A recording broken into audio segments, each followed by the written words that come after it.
दावा किया, बड़िया ने अपनी पूजा जिहड़ी है परमात्मा के रूप विच करवाई, बड़े उस परमात्मा के शरीक बने हंकार वस हो के, ते अज भी बने हुए ने।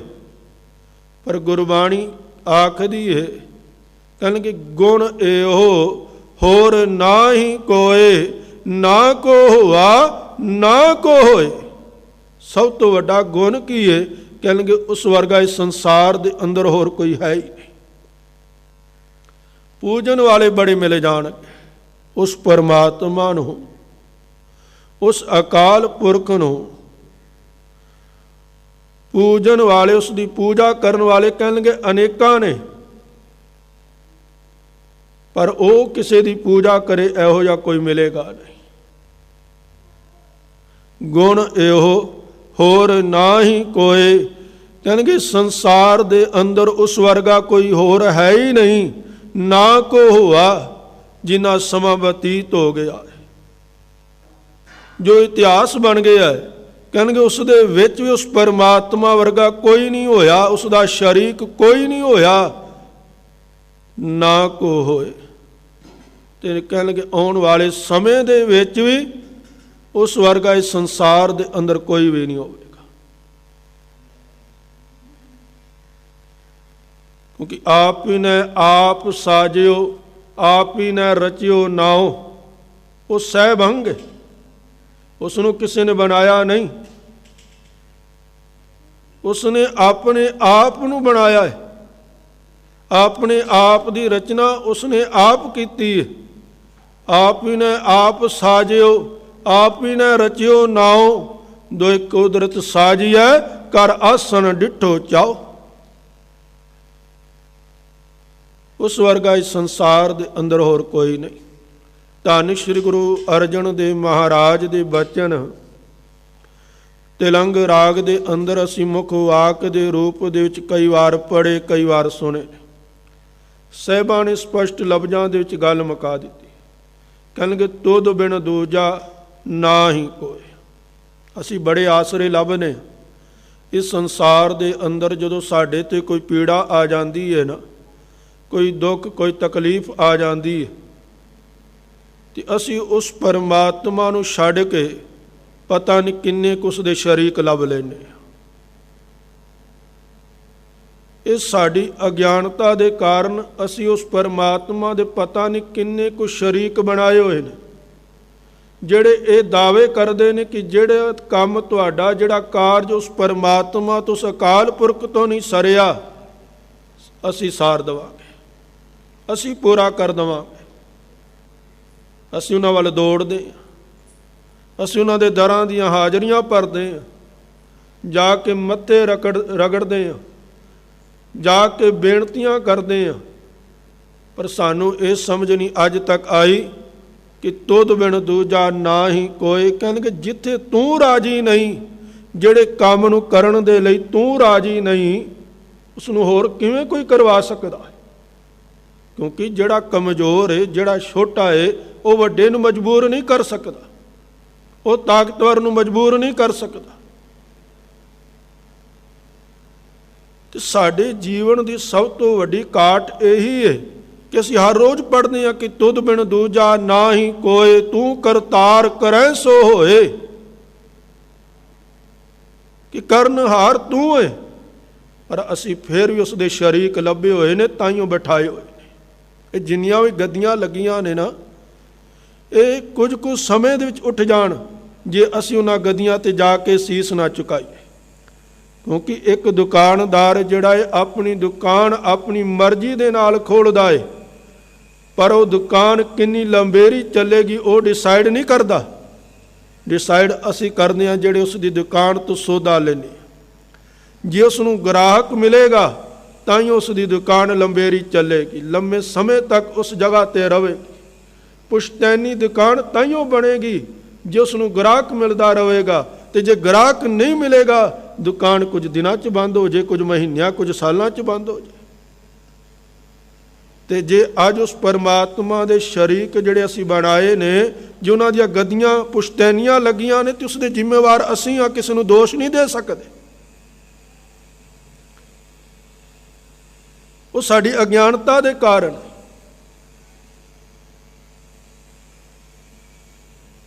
ਕਿਉਂਕਿ ਦੁਕਾਨ ਤੋਂ ਉਨੀ ਦੇਰ ਤੱਕ ਚੱਲੇਗੀ ਨਾ ਜਿੰਨੀ ਦੇਰ ਤੱਕ ਗ੍ਰਾਹਕ ਪੈ ਰਹੇ ਆ। ਜੇ ਦੁਕਾਨ ਨੂੰ ਗ੍ਰਾਹਕ ਹੀ ਨਾ ਮਿਲੇ, ਸੌਦਾ ਖਰੀਦਣ ਵਾਲਾ ਹੀ ਨਹੀਂ ਆਵੇਗਾ ਦੁਕਾਨ ਤੇ ਦੁਕਾਨਦਾਰ ਕਿੰਨੇ ਕੁ ਦਿਨ ਵੇਖੇਗਾ? ਕੁਝ ਦਿਨ, ਜ਼ਿਆਦਾ ਤੋਂ ਜ਼ਿਆਦਾ 2-3 ਮਹੀਨੇ। ਪਰ ਪੁਸ਼ਤੈਨੀ ਉਦੋਂ ਹੀ ਬਣਦੀ ਹੈ ਜਦੋਂ ਉਸ ਨੂੰ ਗ੍ਰਾਹਕ ਜਿਹੜਾ ਪੁਸ਼ਤੈਨੀ ਪੈਣਾ ਸ਼ੁਰੂ ਹੋ ਜਾਵੇ। ਜਿੱਥੋਂ ਸਾਡੇ ਮਾਂ ਪਿਓ ਸਾਡੇ ਵਡੇਰਿਆਂ ਨੇ ਸੌਦਾ ਖਰੀਦਿਆ, ਅਸੀਂ ਉਸ ਦੁਕਾਨ 'ਤੇ ਜਾਂਦੇ ਹਾਂ, ਉਹ ਦੁਕਾਨ ਪੁਸ਼ਤੈਨੀ ਤਾਈਓਂ ਬਣਦੀ ਹੈ। ਅਤੇ ਜਿਹੜੀ ਗਲਤੀ ਸਾਡੇ ਵੱਡੇ ਵਡੇਰਿਆਂ ਨੇ ਕੀਤੀ, ਅਸੀਂ ਵੀ ਉਹੀ ਕਰ ਰਹੇ ਹਾਂ। ਪਰ ਸਤਿਗੁਰੂ ਬਖਸ਼ਿਸ਼ ਕਰ ਰਹੇ ਨੇ, ਕਹਿੰਦੇ ਦੂਸਰ ਨਾ ਹੀ ਕੋਏ, ਉਸ ਵਰਗਾ ਕੋਈ ਹੈ ਹੀ ਨਹੀਂ। ਇਹ ਅਸਲ ਸੱਚ ਹੈ। ਤੁਧ ਬਿਨ ਦੂਜਾ ਨਾ ਹੀ ਕੋਏ, ਤੂੰ ਕਰਤਾਰ ਕਰੈ ਸੋ ਹੋਏ। ਤੇਰਾ ਜੋਰ ਤੇਰੀ ਮਨ ਟੇਕ, ਸਦਾ ਸਦਾ ਜਪ ਨਾਨਕ ਏਕ। ਤੇ ਧੰਨ ਸ਼੍ਰੀ ਗੁਰੂ ਰਾਮਦਾਸ ਮਹਾਰਾਜ ਦੇ ਬਚਨ ਤਾਂ ਅਸੀਂ ਹਰ ਰੋਜ਼ ਪੜ੍ਹਦੇ ਹਾਂ, ਪਰ ਵਿਚਾਰੇ ਕਿੰਨੇ ਕੁ ਨੇ ਇਹ ਸਮਝ ਦੇ ਵਿੱਚ ਨਹੀਂ ਆਇਆ। ਸਤਿਗੁਰਾਂ ਨੇ ਤਾਂ ਸਪਸ਼ਟ ਕਿਹਾ, ਕਹਿੰਦੇ ਤੂੰ ਆਪੇ ਕਰਤਾ ਤੇਰਾ ਕੀਆ ਸਭ ਹੋਏ, ਤੁਧ ਬਿਨ ਦੂਜਾ ਅਵਰ ਨਾ ਕੋਏ। ਤੂੰ ਕਰ ਕਰ ਵੇਖੈ ਜਾਣੈ ਸੋਏ, ਜਨ ਨਾਨਕ ਗੁਰਮੁਖ ਪ੍ਰਗਟ ਹੋਏ। ਕਹਿੰਦੇ ਕਰਤਾ ਤੂੰ ਹੈ, ਕਰਨਹਾਰ ਤੂੰ ਹੈ।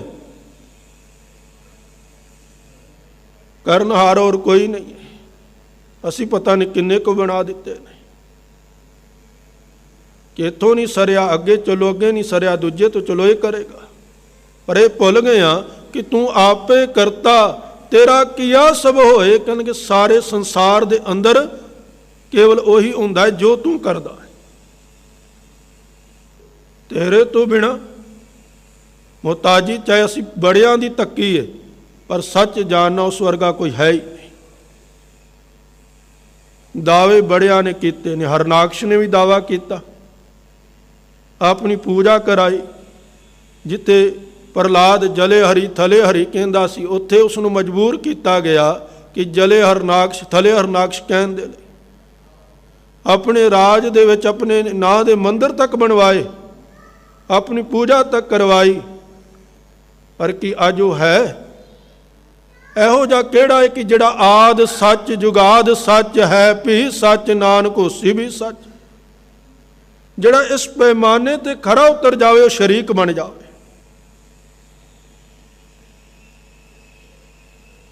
ਕੋਈ ਹੈ ਇਹੋ ਜਿਹਾ ਕਿ ਜਿਹੜਾ ਇਸ ਪੈਮਾਨੇ ਤੇ ਖਰਾ ਉਤਰ ਸਕਦਾ ਹੈ? ਕਿਉਂਕਿ ਸਤਿ ਦੀ ਉਤਪਤੀ ਜਿਹੜੀ ਉਹ ਗਰਭ ਤੋਂ ਹੀ ਹੈ। ਸਹਿਬੰਗ ਤਾਂ ਕੋਈ ਹੈ ਹੀ ਨਹੀਂ। ਤੇ ਜਦੋਂ ਸਹਿਬੰਗ ਹੀ ਨਹੀਂ ਕੋਈ, ਨਿਰਭਉ ਨਹੀਂ ਕੋਈ, ਕੋਈ ਨਿਰਵੈਰ ਨਹੀਂ ਕੋਈ, ਅਕਾਲ ਮੂਰਤ ਨਹੀਂ ਕੋਈ, ਸਹਿਬੰਗ ਨਹੀਂ ਕੋਈ, ਤੇ ਫਿਰ ਸ਼ਰੀਕ ਕਿਵੇਂ ਬਣੇ? ਪਰ ਅਸੀਂ ਬਣਾ ਦਿੱਤੇ ਨੇ। ਤੇ ਸਤਿਗੁਰੂ ਬਖਸ਼ਿਸ਼ ਕਰ ਦੇਣ, ਕਹਿੰਦੇ ਦੂਸਰ ਨਾ ਹੀ ਕੋਏ, ਨਾਨਕ ਤਿਸ ਬਲਿਹਾਰਣ, ਜਲ ਥਲ ਮਹੀਅਲ ਸੋਏ। ਹੁਣ ਇਹੋ ਜਿਹਾ ਸ਼ਰੀਕ ਕਿਹੜਾ ਲੱਭ ਲਵਾਂਗੇ ਅਸੀਂ? ਕਿਉਂਕਿ ਕਰਤਾ ਜਿਹੜਾ ਹੈ ਉਹ ਕੇਵਲ ਤੇ ਕੇਵਲ ਬਣਾ ਸਕਦਾ ਹੈ। ਸਮਝਣਾ ਇਸ ਗੱਲ ਨੂੰ। ਕਰਤਾ ਜਿਹੜਾ ਹੈ ਉਹ ਕੇਵਲ ਬਣਾ ਸਕਦਾ ਹੈ, ਪਰ ਕਰਤਾ ਪੁਰਖ ਬਣਾ ਕੇ ਸਮਾਇਆ ਹੋਇਆ ਹੈ। ਇਹੋ ਜਿਹਾ ਸ਼ਰੀਕ ਅਸੀਂ ਲੱਭਾਂਗੇ, ਸਾਨੂੰ ਮਿਲ ਜਾਵੇਗਾ ਕਿ ਇਹ ਨਾਨਕ ਮੈਂ ਉਸ ਤੋਂ ਵਾਰਨੇ ਬਲਿਹਾਰਨੇ ਜਾਣਾ ਕਿ ਜਿਹੜਾ ਜਲ ਦੇ ਵਿੱਚ ਵੀ, ਇੱਥੇ ਤਾਂ ਜਲ ਦੇ ਵਿੱਚ ਕੋਈ ਜਾਵੇ ਕੁਝ ਮਿੰਟ ਤਾਂ ਰਵੇ, ਸਰੀਰ ਜੀਵਨ ਦੀ ਹੋਂਦ ਖਤਮ ਹੋ ਜਾਵੇਗੀ। ਕਹਿੰਦੇ ਥਲ ਦੇ ਵਿੱਚ, ਧਰਤੀ ਦੇ ਵਿੱਚ ਵੀ, ਇੱਥੇ ਕਿਸੇ ਨੂੰ ਧਰਤੀ ਦੇ ਵਿੱਚ ਜਿੰਦਾ ਗੱਡੋ, ਕੁਝ ਪਲਾਂ ਬਾਅਦ ਉਸ ਦੀ ਮੌਤ ਨਿਸ਼ਚਿਤ ਹੈ। ਆਕਾਸ਼ ਦੇ ਵਿੱਚ ਵੀ ਕਿਹੜਾ ਹੈ ਜਿਹੜਾ ਆਕਾਸ਼ ਦੇ ਵਿੱਚ ਉਡਾਰੀ ਲਾ ਸਕਦਾ ਬਿਨਾਂ ਕਿਸੇ ਸਹਾਰੇ ਤੋਂ? ਕਿਉਂਕਿ ਸਹਿਬੰਗ ਤਾਂ ਉਹੀ ਹੈ ਜਿਸ ਨੂੰ ਕਿਸੇ ਸਹਾਰੇ ਦੀ ਜ਼ਰੂਰਤ ਨਹੀਂ। ਕਹਿਣ ਨੂੰ ਤਾਂ ਅਸੀਂ ਕਹਿੰਦੇ ਹਾਂ ਨੇ ਕਿ ਅਸੀਂ ਆਤਮ ਨਿਰਭਰ ਹੋ ਗਏ ਹਾਂ। ਜਦੋਂ ਸਾਡਾ ਕੰਮ ਚੱਲ ਪੈਂਦਾ ਹੈ, ਕਾਰੋਬਾਰ ਚੱਲ ਪੈਂਦਾ ਹੈ, ਸਾਨੂੰ ਚੰਗੀ ਨੌਕਰੀ ਮਿਲ ਜਾਂਦੀ ਹੈ, ਅਸੀਂ ਕਹਿ ਦਿੰਦੇ ਹਾਂ ਕਿ ਮੈਂ ਆਤਮ ਨਿਰਭਰ ਹੋ ਗਿਆ, ਮੈਨੂੰ ਹੁਣ ਕਿਸੇ ਦੀ ਜ਼ਰੂਰਤ ਨਹੀਂ। ਪਰ ਸੱਚ ਜਾਣਨਾ ਇਸ ਸੰਸਾਰ ਦੇ ਅੰਦਰ ਸਹਿਬੰਗ, ਆਤਮ ਨਿਰਭਰ ਕੇਵਲ ਤੇ ਕੇਵਲ ਉਹ ਪਰਮਾਤਮਾ, ਹੋਰ ਕੋਈ ਹੈ ਹੀ ਨਹੀਂ। ਹਾਂ, ਹਰ ਇੱਕ ਦੇ ਕਾਰੋਬਾਰ ਸੈੱਟ ਹੋ ਗਏ ਨੇ, ਟਿਕ ਗਏ ਨੇ, ਉਹ ਗੱਲ ਵੱਖਰੀ ਹੈ। ਕਿਸੇ ਨੂੰ ਚੰਗਾ ਕਾਰੋਬਾਰ ਸੈੱਟ ਹੋ ਗਿਆ, ਕਿਸੇ ਨੂੰ ਚੰਗੀ ਨੌਕਰੀ ਮਿਲ ਗਈ ਹੈ, ਆਮਦਨੀ ਚੰਗੀ, ਉਹ ਗੱਲ ਵੱਖਰੀ ਹੈ। ਪਰ ਹਰ ਇੱਕ ਨੂੰ ਦੂਜੇ ਦੀ ਜ਼ਰੂਰਤ ਹੈ। ਛੋਟੇ ਨੂੰ ਵੱਡੇ ਦੀ ਜ਼ਰੂਰਤ ਹੈ, ਵੱਡੇ ਨੂੰ ਛੋਟੇ ਦੀ ਜ਼ਰੂਰਤ ਹੈ। ਬਣਾਉਣ ਵਾਲੇ ਨੂੰ ਖਰੀਦਣ ਵਾਲੇ ਦੀ ਜ਼ਰੂਰਤ ਹੈ, ਤੇ ਖਰੀਦਣ ਵਾਲੇ ਨੂੰ ਬਣਾਉਣ ਵਾਲੇ ਦੀ ਜ਼ਰੂਰਤ ਹੈ। ਬਣਾਉਣ ਵਾਲੇ ਦੇ ਕੋਲੋਂ ਜੇ ਕੋਈ ਖਰੀਦੇਗਾ ਨਹੀਂ, ਤੇ ਇੱਕ ਪਲ ਦੇ ਵਿੱਚ ਉਸ ਦਾ ਅੰਤ ਨਿਸ਼ਚਿਤ ਹੈ। ਕੁਝ ਕੁ ਕਿੰਨੇ 2 ਕਿ 3 ਮਹੀਨੇ ਦੇ ਵਿੱਚ, ਸ਼ੁਰੂਆਤ ਦੇ ਵਿੱਚ ਲੋਕਡਾਊਨ ਲੱਗਾ, ਸਭ ਲੈਣ ਦੇਣ ਬੰਦ ਹੋ ਗਿਆ। ਅਜੇ ਫਿਰ ਵੀ ਥੋੜ੍ਹਾ ਬਹੁਤ ਚੱਲ ਰਿਹਾ, ਪਰ ਸਾਡੀਆਂ ਚੀਕਾਂ ਨਿਕਲ ਗਈਆਂ। ਉੱਥੇ ਸਾਡੀ ਆਤਮ ਨਿਰਭਰਤਾ ਕਿੱਥੇ ਗਈ? ਇੱਥੇ ਤਾਂ ਸਤਿਗੁਰਾਂ ਨੇ ਬਖਸ਼ਿਸ਼ ਕੀਤੀ। ਕਹਿਣਗੇ ਜੇ ਕੋਈ ਉਸ ਪਰਮਾਤਮਾ ਦੀ ਪੂਜਾ ਕਰੇ ਤਾਂ ਵੀ ਠੀਕ, ਤੇ ਜੇ ਕੋਈ ਨਹੀਂ ਕਰਦਾ ਤੇ ਤਾਂ ਵੀ ਉਸ ਪਰਮਾਤਮਾ ਨੂੰ ਕੋਈ ਫਰਕ ਨਹੀਂ ਪੈਂਦਾ। ਵੱਡਾ ਨਾ ਹੋਵੇ, ਘਾਟ ਨਾ ਜਾਵੇ। ਜੇ ਕੋਈ ਉਸ ਨੂੰ ਵੱਡਾ ਆਖਦਾ ਤੇ ਵੱਡਾ ਨਹੀਂ ਹੋ ਜਾਂਦਾ, ਕਿ ਕੁੱਲ ਸੰਸਾਰ ਵੱਡਾ ਆਖਦਾ ਹੈ ਤੇ ਵੱਡਾ ਹੋਈ ਜਾ ਰਿਹਾ ਹੈ। ਤੇ ਜੇ ਕੋਈ ਉਸ ਨੂੰ ਮਾੜਾ ਆਖਦਾ, ਉਸ ਨੂੰ ਤਾਨੇ ਦਿੰਦਾ ਹੈ, ਤੇ ਉਹ ਘਟਣਾ ਸ਼ੁਰੂ ਹੋ ਜਾਂਦਾ। ਇਹ ਸਹਿਬੰਗ, ਇਹ ਆਤਮ ਨਿਰਭਰਤਾ। ਇੱਥੇ ਤਾਂ ਕੁਝ ਮਹੀਨੇ ਨਹੀਂ ਸਾਡਾ ਕਾਰੋਬਾਰ ਚੱਲਿਆ, ਤੇ ਸਾਨੂੰ ਜਿਹੜਾ ਆਪਣੀ ਹਾਲਤ ਕਿੰਨੀ ਮਾੜੀ ਦਿਸਣੀ ਸ਼ੁਰੂ ਹੋ ਗਈ। ਕਹਿਣਗੇ ਉਹ ਪਰਮਾਤਮਾ ਜਿਹੜਾ ਜਲ ਦੇ ਵਿੱਚ ਵੀ ਹੈ, ਧਰਤੀ ਦੇ ਵਿੱਚ ਵੀ, ਆਕਾਸ਼ ਦੇ ਵਿੱਚ ਵੀ ਇੱਕ ਰਸ ਸਮਾਇਆ ਹੋਇਆ ਹੈ। ਸਗਲ ਬਨਸਪਤ ਮੈਂ ਬੈਸੰਤਰ, ਸਗਲ ਦੂਧ ਮੈਂ ਘੀਆ, ਊਚ ਨੀਚ ਮੈਂ ਜੋਤ ਸਮਾਣੀ, ਘਟ ਘਟ ਮਾਧੋ ਜੀ। ਹਰ ਇੱਕ ਹਿਰਦੇ ਦੇ ਅੰਦਰ ਹਰ ਰੋਜ਼ ਪੜ੍ਹਨੇ, ਸਭ ਮੈਂ ਜੋਤ, ਜੋਤ ਹੈ ਸੋਏ, ਤਿਸ ਦਾ ਚਾਨਣ, ਸਭ ਮੈਂ ਚਾਨਣ ਹੋਏ।